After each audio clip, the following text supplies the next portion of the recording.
Pressure create করে তাদেরকে দিয়ে কাজ করাইতে পারতাম। এবং আমরা স্থানীয় সরকার বিভাগের সাথে যোগাযোগ অলরেডি করেছি যে এই সমস্যা আমাদের হচ্ছে, আমরা চেষ্টা করতেছি।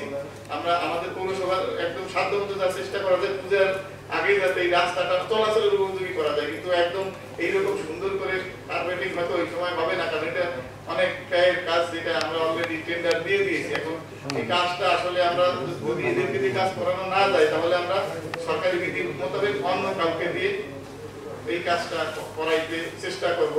এই বিষয়গুলো আমি আর কি আমার নলেজে অলরেডি আছে, কিন্তু অনেক কাজ আছে আমি সাধ্যমতো চেষ্টা করে পারি না, কিন্তু আমি যথেষ্ট আমি স্কুলের গভর্নিং বডির হেড সেই বিষয়গুলো আমি আসলে দেখব।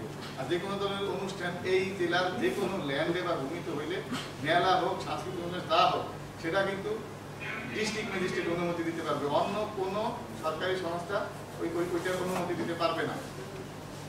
আমার গেলে 1-1.5 ঘন্টা টাইম লাগবে, এইরকম কিছু হইলে অনেক সময় আমরা অনেক অনুষ্ঠান আয়োজন করতে দেই না। কারণ আমার চেষ্টা করতে হবে সবসময়, আমার সবসময় উদ্দেশ্য থাকে পাবলিক সেফটি, মানুষের নিরাপত্তা, আনন্দ ফুর্তি করতে গিয়ে যাতে মানুষের নিরাপত্তা বিঘ্নিত না হয়। এবং আমি যে কয়েকটা প্রোগ্রাম, ইভেন আমাদের যে সমন্বয় ক্লাস ছিল তাদেরও আমরা দরখাস্ত দিয়েছিলেন, এসপি মহোদয় তদন্ত করে দিছে। তাদের এনগেজমেন্ট থাকার কারণে আমরা এই বিষয়গুলো অত দ্রুত করতে পারিনি। আর একসাথে সব আমূল পরিবর্তন করা যাবে না, তাহলে আর এক ঝামেলা তৈরি হবে।